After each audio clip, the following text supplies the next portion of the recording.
और कितने ही फक्र के साथ कह रहा है कि रेप मैंने किया है। बात तो ऐसी करता है कि कोई आजादी का सेनानी रहा हो। और कोई भी अगर प्लानिंग होती है तो वो सोच समझ के होती है, एकदम से कोई घटना नहीं होती इस देश में। और उस माँ बाप को सबसे ज्यादा भरोसा अपने बेटी पर होता है कि हमारी बेटी ऐसा कार्य कभी नहीं कर सकती। और उनकी संख्या सैकड़ों में बताई जाती है, सैकड़ों में आते हैं और उन डॉक्टर प्रोटेस्टर्स को मारने लग जाते हैं। भगवान के बाद में अगर किसी को दर्जा दिया जाता है जान बचाने के लिए, वो डॉक्टर्स हैं हमारे। और उन्हीं डॉक्टर के साथ ये निर्मम हत्या और रेप इंसिडेंट हमारे देश में हो रहे हैं। दुर्भाग्य की बात, कोलकाता में हुआ एक इंसिडेंट है। एक ऐसी निर्मम हत्या हो जाती है और एक आदमी के द्वारा एक रेप कर दिया जाता है। हॉस्पिटल की मैनेजमेंट सिस्टम है वो फेल हो जाता है। अगर आप किसी हॉस्पिटल में जाते हो, आप सोचते हो कि ये कितना सेफ हो सकता है आपके लिए, आपको लगता है कि आप हॉस्पिटल में सेफ हो। लेकिन आपको अब इस इंसिडेंट के बाद अब कोई भी हॉस्पिटल आपको सेफ कभी नहीं लगेगा। आपको ऐसे दरिंदे घूमते हुए नजर आएंगे। इन दरिंदों पर रोक लगाएगा कौन? और मुझे कोई डर नहीं है कि मैं इस वीडियो के द्वारा आप सभी को आगाह कर रहा हूँ। और इस वीडियो को जहाँ तक पहुँचाना चाहिए वहाँ तक पहुँचाइए। और मैं अकेला स्वयं नहीं बोल रहा हूँ, और मेरी जो आवाज है कई लोगों की आवाज के साथ एक गुहार लगा रही है उस महिला डॉक्टर के साथ जो रेप हुआ है। बड़े सपने लेकर एक जो अपनी एजुकेशन पूरी करती है, MBBS डॉक्टर की सारी पढ़ाई पूरी करके एक मेडिकल हॉस्पिटल में वहाँ पे एक डॉक्टर का काम करती है, अपनी सेवा भाव से कार्य करती है। 36 से 50 घंटे तक और इससे भी ज्यादा कई डॉक्टर्स काम करते हैं। लगभग 9 अगस्त की ये घटना है। और वो जब 36 घंटे काम करने के बाद वो अपने दोस्तों के साथ खाना खा के सेमिनार रूम की तरफ चल देती है कि भाई हम सो जाते हैं, अब बहुत थक चुके हैं 36 से 36 घंटे काम कर और सेमिनार रूम में जाकर सो जाते हैं। और उसी रात 3 से 5 बजे के बीच में ये घटना रेप की होती है। एक दलाल और जल्लाद संजय रॉय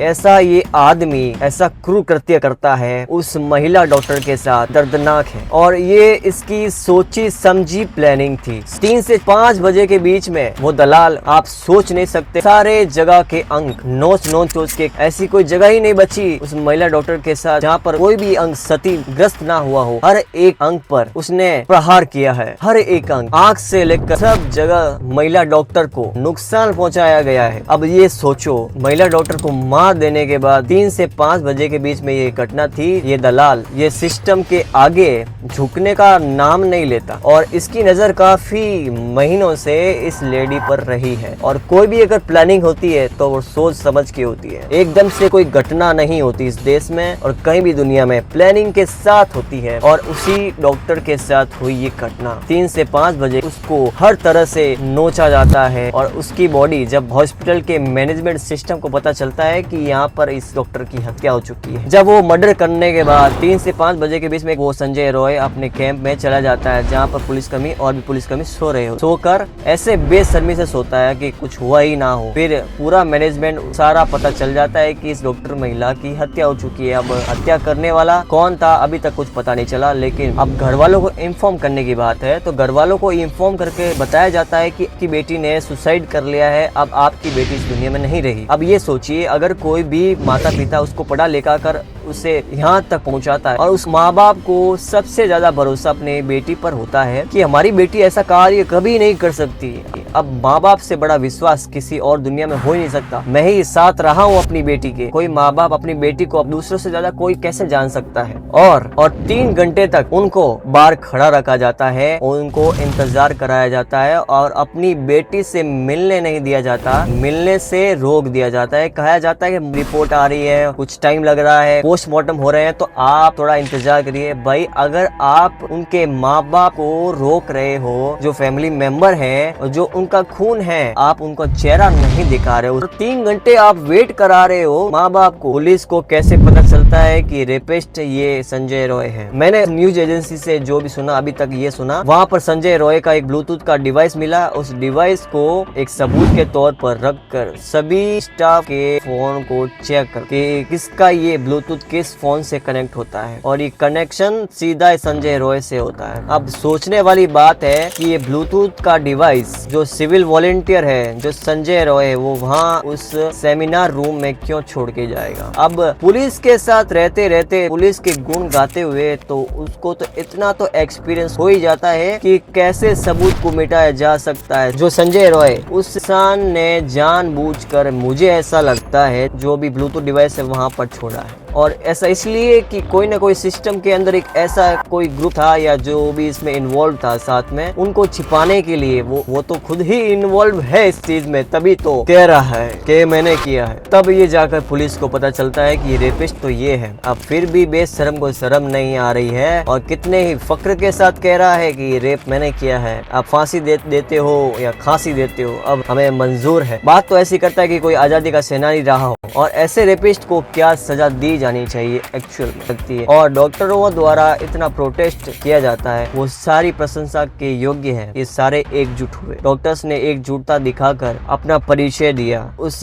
महिला डॉक्टर के साथ आने की गुहार लगाई और पूरे देश भर में यह आंदोलन छिड़ा। और यह आंदोलन एक तरह से शांतिपूर्ण ही चल रहा था। फिर 15 अगस्त की रात को अराजक तत्व आते हैं गाड़ी में और उनकी संख्या सैकड़ों में बताई जाती है। सैकड़ों में आते हैं और उन डॉक्टर प्रोटेस्टर्स को मारने लग जाते हैं, अंदर जाकर सेमिनार हॉल को तोड़ देते हैं और ऐसा लग रहा है कि सबूत मिटाने के लिए ऐसा किया जा रहा है। अब ऐसे कौन से सिस्टम की इतनी हिम्मत हो जाती है कि जब पूरे देश में आक्रोश है और 15 अगस्त है, हमारे भारत का आजादी का दिन है, और उसी के दिन ऐसे अराजक तत्व आते हैं और पूरे हॉस्पिटल को तबाह करने की साजिश रखते हैं और प्रोटेस्ट कर रहे डॉक्टर को मारने का भी प्रयास करते हैं और अंदर जाकर उन सबूतों का पूरा सत्यानाश करने की भी कोशिश करते हैं। कुछ ना कुछ तोड़ने की भी कोशिश की गई है। ये सारी प्लानिंग क्यों हो रही, मैं आपको शुरू से बता रहा हूँ। कोई भी इंस्टीट्यूट और कॉलेज कोई भी होता है, सबसे पहले अपनी छवि बचाने के लिए सबसे पहला पैंतरा आजमाता है कि सुसाइड का नाम दे दो, मामला खत्म करो। और सब सुसाइड से मर्डर की बात आ जाए और मर्डर करने वाला ही उनके हॉस्पिटल के कोई एक सिविल वॉलंटियर निकल ही जाए, तो फिर तो उस कॉलेज की पूरी धज्जी उड़ जाती है। उस पूरे कॉलेज के सिस्टम फेल होने लग जाता है, फेल होने। और ये जितने भी ये सैकड़ों लोग उस सबूत को मिटाने के लिए एकजुट हुए थे, ऐसा कहा जा रहा है कि ये सारे डॉक्टर्स के ही ग्रुप में से ही तोड़ फोड़ कर रहे हैं। ऐसा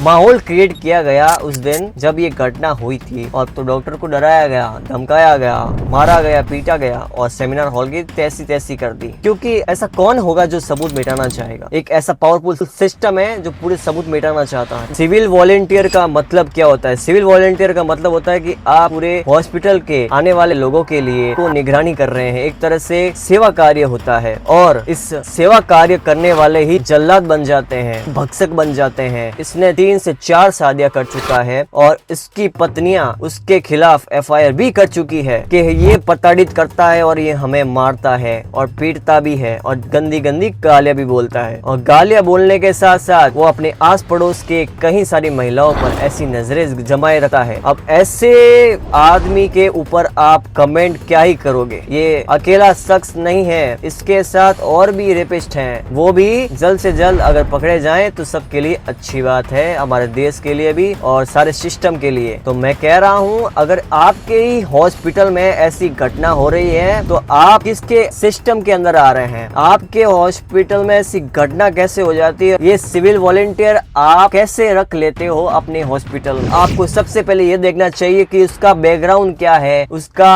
किस तरह से क्रिमिनल हिस्ट्री है, ये सबसे पहले देखे जाना चाहिए। अब मेरे को इतना ही समझ आ रहा है, एक हेड है जो चलाता है, अब उसको पता चल गया है कि इस हॉस्पिटल की बदनामी हो रही है, चलो अब इस्तीफा ही दे देते हैं ना, मैं रहूंगा तो अब किसको दोष देंगे? अब मैं ही चला जाता हूँ, अब दोष देने वाले डॉक्टर को देंगे या मैनेजमेंट को देंगे? अब देंगे किसको? सारी निगाहें तेरे पर ही थी, उस हॉस्पिटल के सिस्टम के अंदर तू भी इन्वॉल्व ही था और तुम इस्तीफा देने से बच जाओगे? मतलब इस सिस्टम के अंदर तुम भी ऐसे आरोप लगाए जा रहे उन पे। ईरान, इराक और सऊदी अरबिया जैसे कानून, ऐसे कानून हमारे देश में हो जाए तो काफी अच्छा है, क्योंकि दरिंदे हर जगह, हर एक जगह रहते हैं। हम किसी एक इंसिडेंट पर बात करते हैं तो कहीं ना कहीं एक इंसिडेंट हाईलाइट हो जाता है न्यूज चैनल्स पर, सोशल मीडिया पर एक न्यूज हाईलाइट होने लगती है। अब हम उस लेडी के लिए हम क्या कह सकते हैं, इंसाफ की बात कर सकते हैं और न्याय की बात कर सकते हैं। इंसाफ कब मिलेगा? इंसाफ इस देश में किस महिला को कब मिलता है? जब एक महिला की बिना मर्जी के ऐसा किया जाता है तो उसे रेप कहा जाता है, और रेप करने के बाद उसकी हत्या भी कर दी जाती है, और इससे बड़ी हमारे देश में कोई घटना हो कैसे। और अब मैं नहीं चाहता कि आगे आने वाले कौन सी घटना किस पर होगी और मैं किस पर बयान दे रहा हूँ। अब ये घटना जितनी जल्दी खत्म हो तो उतना ही बेहतर है हमारे देश के लिए। और अगर हमारे डॉक्टर्स के साथ ही ऐसा होने लग गया तो हम अपने भगवान के लिए कुछ भी कर सकते हैं, क्योंकि हम उन्हें भगवान मानते हैं अपना। अब भगवान को अगर कुछ हो गया तो हम तो फिर तो आक्रोश बढ़ेगा। तो अभी तो इन डॉक्टर्स का ट्रेलर है, अभी भी अगर इस सिस्टम में सुधार नहीं किया गया, जब तक ये कानून डॉक्टर्स को सुरक्षा प्रदान नहीं करेंगे। और हमारे ही जोधपुर शहर में एक 3 साल की बच्ची के साथ ऐसा एक रेप का काम किया जाता है। एक रेपिस्ट ऐसा काम करता है, 3 साल की बच्ची से रेप करता है और उसे उठाकर ले जाता है, दुर्व्यवहार किया जाता है। तो मैं सुनाना नहीं चाहता, लेकिन अब सुनाने के लिए मजबूर किया जा रहा है। अब मैंने पहले भी कहा था, अगर एक घटना, एक इंसिडेंट हाईलाइट हो जाता है तो दूसरी घटना, और कई सारे हमारे देश में है तो दूसरी और घटनाएं हाईलाइट नहीं की जाती है, तो उन घटनाओं को भी हाईलाइट किया जाना चाहिए। सिस्टम है जो सिस्टम बताने के लिए मुझे मजबूर कर रहा है। इस देश में काफी सारे सिस्टम हैं जो रेपिस्ट ने बनाए हैं, और एक ऐसा मैनेजमेंट सिस्टम है जो कहीं ना कहीं इन आरोपियों को एक सिक्योरिटी देता है। न्याय व्यवस्था से लेकर हर एक व्यवस्था कहीं ना कहीं हमारे सिस्टम में बिगड़ी हुई पड़ी है। उनको सुधारने का प्रयास कौन करता है? कोई नहीं करता। हमें ही आगे आकर ऐसे प्रोटेस्ट और करने पड़ते, तब जाकर आवाज गूंजने लगती है। अगर हमें हमारे आसपास कोई मक्खी भिनभिना रही होती है ना, जब हमारे कानों तक पहुंचती है, हमारे पूरे शरीर का टच करती है, तो हमारे हाथ उसको हटाने के लिए जाते हैं। तो ऐसा ये सिस्टम है, उसको तब तक कुछ पता नहीं चलता, अब पता भी चल जाता इतना रिएक्ट नहीं करता। और तब तक जब तक हम प्रोटेस्ट नहीं करते तब तक उनकी आंखें और उनके कान हैं तो ऐसे नहीं होते। मे भी अगर ऐसा वापस से हुआ तो ये सारे देश के लोग फिर कौन सा फिर भगत सिंह बनकर इस देश में वापस एक क्रांति लाएगा और पूरे सिस्टम को खंगाल कर खत्म कर देने की क्षमता रखेगा। और मैं फिर से बता रहा हूँ, सेव करो और शेयर करो और जितना हो सके इस वीडियो को और फैलाओ दोस्तों, क्योंकि आपकी बात नहीं है, सारी लड़कियों की बात है और सारी महिला डॉक्टर्स की बात है। और मैं अपनी आवाज चीख चीख के बता रहा हूँ, चीख के बता रहा हूँ। अब उस महिला डॉक्टर के लिए मैं कुछ कह सकता 2 लाइन की, मैं तो बनाती रही अपने आने वाले सपने कल के लिए, लेकिन क्या पता था कि शकल में कहीं ना कहीं दानव बैठे हैं, दानव से भी बड़े भयानक बैठे हैं, और कहां कब किस भेष में आ जाते हैं और पता नहीं चलता, पूरे ही परिवार की खुशी छीन लेते हैं। बड़े बड़े सपने लेकर इन बड़े बड़े कॉलेज इंस्टीट्यूट में ये बच्चे जाते हैं और उन बच्चों के साथ ऐसी घटना